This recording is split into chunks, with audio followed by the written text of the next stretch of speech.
Hey, it's Don with the DIY Collaborative, and today I wanted to share with you a little simple makeshift rainwater collection system. We're back here in our shed potting area, and this is a potting bench that we have outside. It's in front of the different compost bins that you can see back there. But I took a piece of the old rain gutters, aluminum rain gutter from my neighbor's house, and we kind of put it up at an angle like that.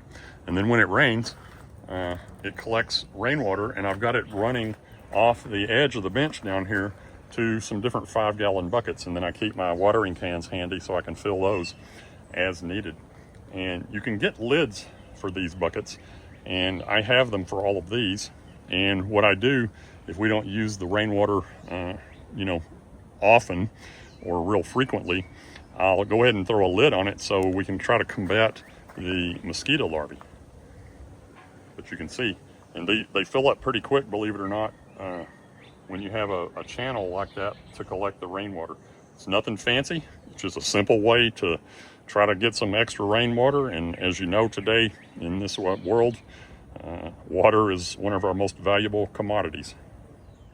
Okay, we've got some of our rainwater harvested, and we're gonna head down front and water some pots that we have that we set out to the street recently that you can't necessarily, or you can't easily reach them with a water hose. So we're going to head down there and take care of those now. I mean, we can take, regular water in these down, but I just so happen to have some rainwater from my rainwater harvesting system that I need to use up. So we're going to head down. This is one of the beds running alongside our driveway, and we've got some nice spring blooms. We've got some beautiful salvia coming on here. That one's red. I think you can maybe see that one's purple. We cut all of these back this spring all the way to the ground, and they're doing wonderful. You can see there how pretty that one is. This one's blooming already. And then this last one that doesn't get quite as much sun, it'll be blooming soon. And I think it's even pink. Heading on down further, you can see more of the stuff that's blooming.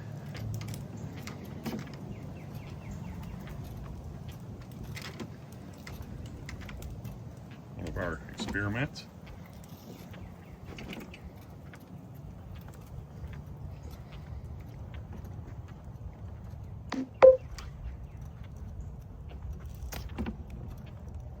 Got a lot of tiny leaves and stuff.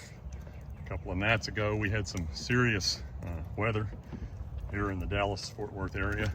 Had a lot of hail in this area. It knocked a lot of leaves and tree limbs down in the area.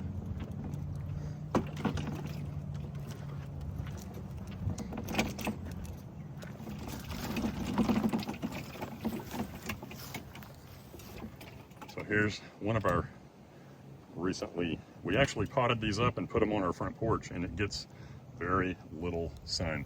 So we decided to move those down here to see what kind of luck we could have with them down here.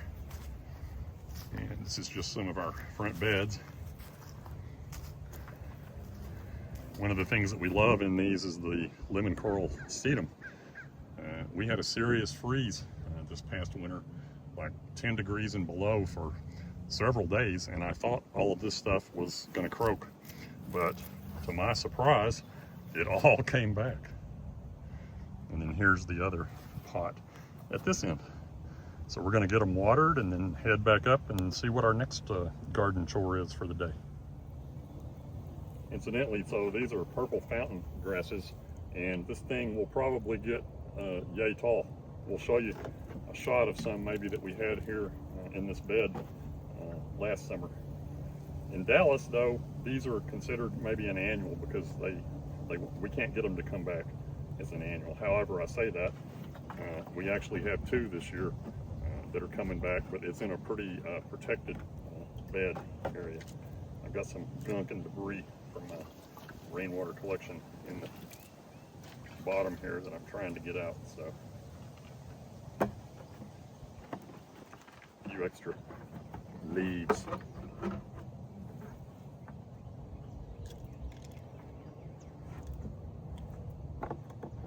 Okay, we'll head over to the other one and get that one taken care of now.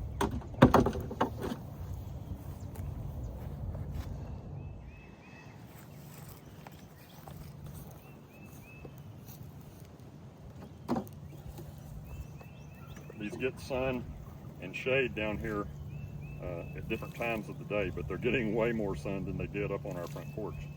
So that's why we're trying to keep them down here. We're going to try them down here anyway.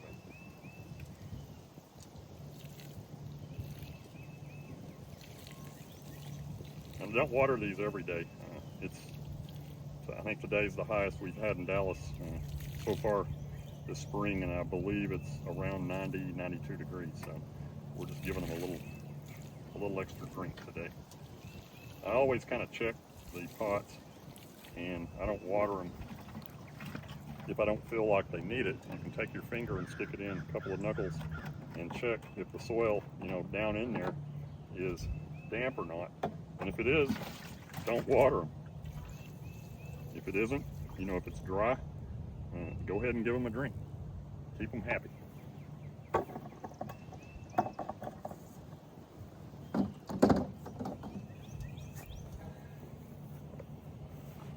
Okay, so let me know if you have any comments or suggestions, questions. Maybe you've got some of these. Another little tip, maybe week, I'll come down and I'll spin these around so they can get a different perspective on the light. We just love these things. Again, these will get, probably in these pots, these will get 4 or 5 feet tall in the heat of the summer, and they'll be beautiful. It's purple fountain grass. But again, thanks for watching. Be sure and check out some of our other DIY videos. Like and subscribe if you don't mind, and share with other people that may need this information. We've even got a video that I'll put in a link in the description on how we dig these up, cut them back, separate them, save them in our greenhouse, and then repot them each year. So you've got brand new nice looking plants without having to go and buy new ones every year. So that's a huge plus. Thanks again.